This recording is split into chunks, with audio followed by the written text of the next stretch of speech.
Hello, my name is Marcus Bronzy. Hello, my name is Richie Driss. And this is... Punishment.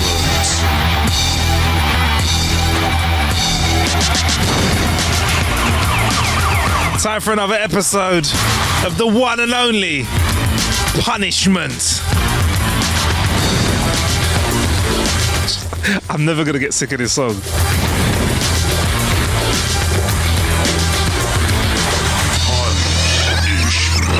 There you go, it's punishment. Right, so this is a version of How to Kill an Hour where you send in your jokes to our brand new way of sending in jokes. Jokes at... No. Oh, Stop! Oh, my God! Rewind. Messed up. No, the new way of sending in jokes is howtokillanhour.com/jokes. We're retiring jokes at howtokillanhour.com. So if you want to get your jokes in and read them out, like we're about to read out some jokes that have been sent in, send them to jokes... Send them to howtokillanhour.com/.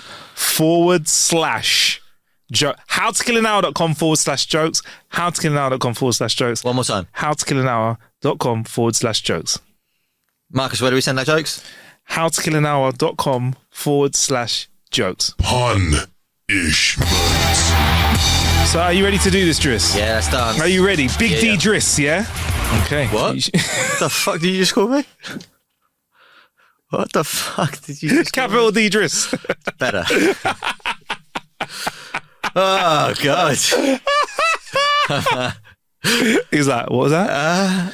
That's the last time I'm going to be in this studio. You've been proper full of innuendos today, bruv. Right, pervert. Yeah, but I never referred to the size of your penis. I was talking about the capital Big letter at the D start of your name. You're Right. lying for. I've not seen your wood, bruv, innit? So this is just all speculation. Fucking hell. Look, it's for the record, innit? Like, because I'm here. I'm sure you... Listen, you're an African man, innit? So, you know, the odds are stacked on your side. In my favour. Yeah, in your favour. There you go.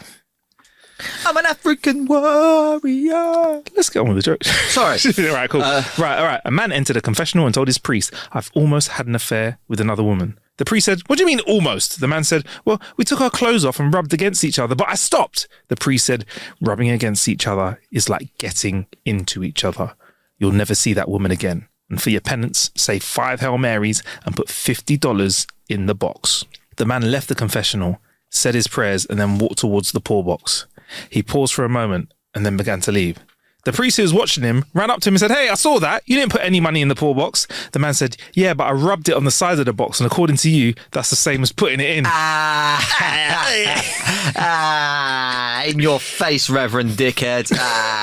It's not wrong there. A member of a diet club was lamenting the fact that they had put on weight. I made my household's favourite cake over the weekend, they told the group. Everyone had some after dinner and ate half of it. The next day, I kept staring at the other half until I finally gave in and cut myself a thin slice. Well, I'm a little ashamed to admit it, but once I had a taste, I just couldn't stop. One slice led to another. Before I knew it, the entire cake was gone. Can relate to that. Yeah. I was so frustrated with myself. I knew my partner would be really disappointed. What did they say when they found out? Asked the group leader gently. Oh, they never did, the person replied. I made another cake and ate half of that too. Legends. Legends. That's me. Legends. The fat me loves that. I was using a urinal when a short person walked up to me and began using the urinal next to me. From the corner of my eye, I thought I saw him look at me. I turned my head to see him looking up at me and winking. I looked forward, not knowing how to respond. This happened 2 more times. Finally, I said, look, dude, I'm flattered, but I don't swing that way. He replied angrily, neither am I. You keep splashing me in my eye. Poor dude. They get pink eye from that, don't you?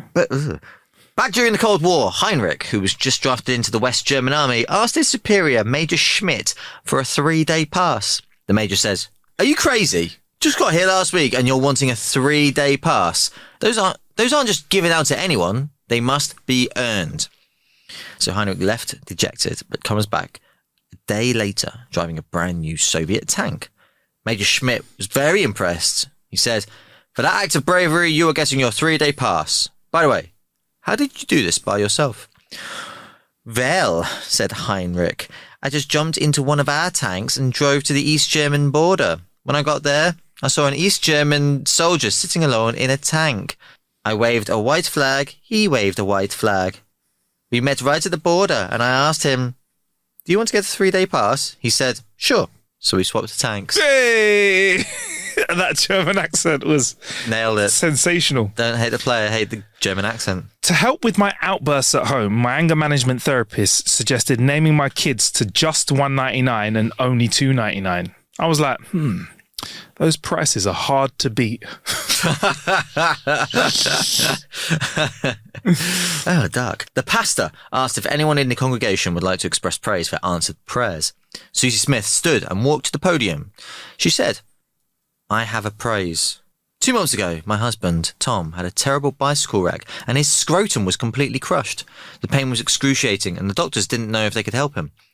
You could hear a muffled gasp from the men in the congregation as they imagined the pain that poor Tom must have experienced. Tom was unable to hold me or the children, she went on, and every move caused him terrible pain. We prayed as the doctors performed a delicate operation, and it turned out they were able to piece together the crushed remnants of Tom's scrotum and wrap wire around it to hold it in place. Ouch. Again, the men in the congregation, just like in this studio, cringed and squirmed uncomfortably as they imagined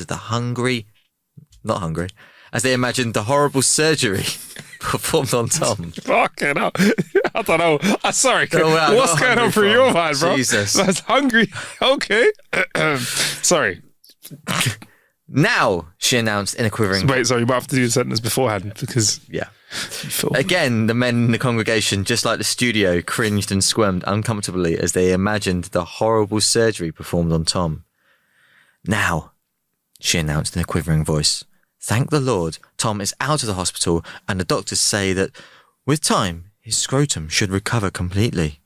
All the men sighed with unified relief. The pastor rose and tentatively asked if anyone else had something to say. A man stood up and walked slowly to the podium. He said, I'm Tom Smith. The entire congregation held its breath. I just want to tell my wife. The word is sternum. It's a simple mistake, baby. Oh, God. Right. A nun returns to the convent after a round of golf and speaks to her Mother Superior. Nun, Mother Superior, I have to confess that today I took the name of our Lord Jesus Christ in vain. Mother Superior, what happened, my child? Nun, I was on target to break 80 for the first time. I just needed a par on the 18th. I hit the lovely drive right down the middle, but a gust of wind blew it into the rough last minute. Mother Superior, oh no. Was that when you took the name of our Lord Jesus Christ in vain? Nun, no, Mother Superior. I was able to control my frustration. Then I hit an 8-iron into the middle of the green, but then a squirrel grabbed my ball and dragged it into the bunker. Mother Superior, what bad luck, my child. Was that when you took the name of our Lord in vain? None. No, Mother Superior. Again, I controlled myself and was able to hit a brilliant bunker shot to within 18 inches of the hole. Mother Superior, you missed a fucking putt, didn't you? Is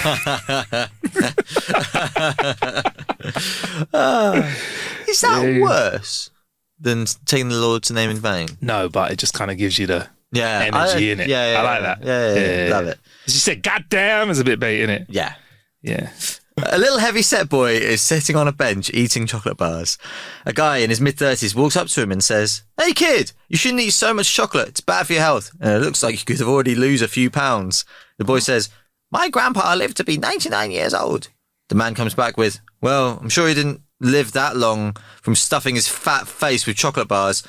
"No, he lived that long from minding his own fucking business." Hey! Very nice. Very nice.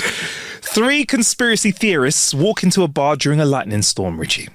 As they drink, the first man says, "The FBI's been following me ever since I exposed their weather control program." The second says, "Me too. It was when I exposed their 5G mind control program." The third agrees, but just as he goes to get his glass, he begins to slur his words. He cries out, "It's the 5G in here. I can feel it frying my neurons." This terrifies the first man. He darts out into the rain towards his car, only to be immediately zapped into human charcoal by a strike of lightning. The other 2 go back to sipping their drinks unbothered. The bartender looks at them confused. "Jesus, aren't you guys traumatized?" The first 2 people clink their glasses and set 2 FBI badges on the bar and say, "Nope." Very original, that. I like it. It is. The most sensitive part of a man's body when touching themselves is their ears. You gotta listen out, innit? Listen out. What? Listen, it's maybe younger people. You know, if you were younger Yeah. and you were touching yourself. Oh! Yeah, there you go. Yeah. I got tired of being judged for going bald. So I went out and bought a cheap wig.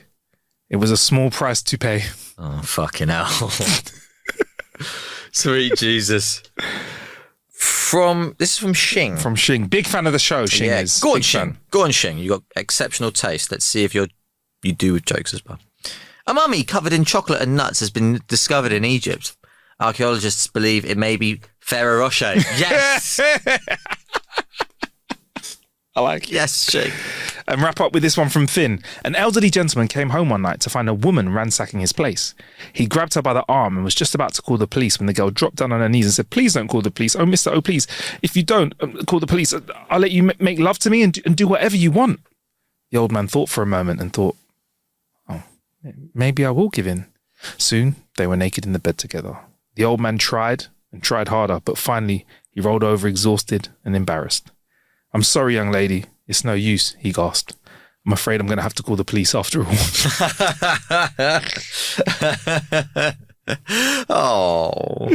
Oh. So there you have it.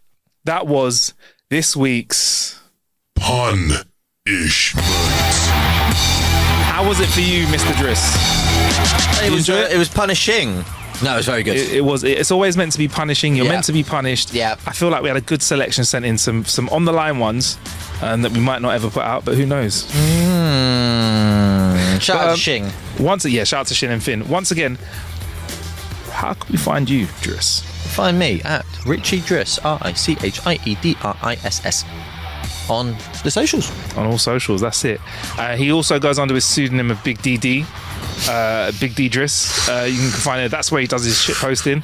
So, bad football analogies. Why are you right wing chants? Why are you talking about my penis? Why are you talking about my penis? I was talking about it. I said you're online. I was talking about your handle, your online handle, bruv. Not that one, bro. Come on.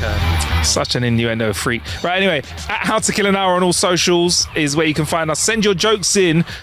It's not jokes. Where to? howtokillanhour.com/jokes. howtokillanhour.com/jokes. howtokillanhour.com/jokes is where you send jokes. howtokillanhour.com/jokes. Send your jokes in and hopefully they'll make them onto the show. Thank you very much. This has been Punishment.